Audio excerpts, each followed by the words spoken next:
এই ଦେଖନ୍ତୁ ଆଜ୍ଞା ଆମେ ଏହି ସମୟରେ କ୍ଷେତ୍ରକୁ ଆସିଅଛୁ। ତେବେ ଆମେ ଯାଉଛୁ ପ୍ରଭୁଙ୍କ ଚଲାପଥରେ ଆମେ ଚାଲିଅଛୁ। ଏବେ ଆମେ ଗୋଟେ ପାଣି ପୋଖରୀକି ଆମେ ଯାଉଛୁ। ଆଉ ମୋ ସାଥିରେ ଜଣେ ଭାଇ ଅଛନ୍ତି, ତାକୁ ଦେଖିଦିଅନ୍ତୁ, ସେ ମୋ ପଛେ ପଛେ ଆସୁଛନ୍ତି।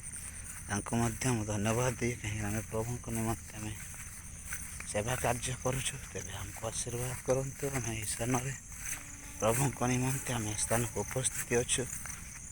ଆମ ପ୍ରଭୁ ଆମ ସେଥିରେ ସହବର୍ତ୍ତୀ ହୁଅନ୍ତୁ। ଗଲାକାଲି ଆମେ ବାଇକ୍ର ଚାବିକୁ ଆମେ ହଜାଇ ଦେଇଥିଲୁ। ଆଉ ଆମେ ପ୍ରାର୍ଥନା କରିଥିଲୁ 2 ଦିନ ମଧ୍ୟରେ। ପ୍ରଭୁ ଆଜି ଆମକୁ ସେ ଚାବିକାଠି ମଧ୍ୟ ସେ ବିଲ ମଝିରେ ପାଣିରେ ବୁଡ଼ିକି ରହିଥିଲା। ତେବେ ଆମେ ତାହା ମଧ୍ୟ ଆମେ ପାଇଅଛୁ। ଏଥିପାଇଁ ପ୍ରଭୁଙ୍କୁ କୋଟି କୋଟି ଧନ୍ୟବାଦ ଦେଉଛୁ ପିତା। ଆପଣମାନେ ମଧ୍ୟ ଏମିତି ପ୍ରଭୁଙ୍କଠାରେ ଭରସା ରଖି ପ୍ରାର୍ଥନା କରନ୍ତୁ, ପ୍ରଭୁ ତୁମକୁ ଆଶୀର୍ବାଦ କରିବେ। ଏଥିପାଇଁ ଆମେ ପ୍ରଭୁଙ୍କୁ ପିତା ପରମେଶ୍ୱରଙ୍କୁ, ପ୍ରଭୁ ପୁତ୍ର ଯୀଶୁଙ୍କୁ ଧନ୍ୟବାଦ ଦେଇ ପ୍ରାର୍ଥନା ମାଗିଲୁ। ଆମେନ୍।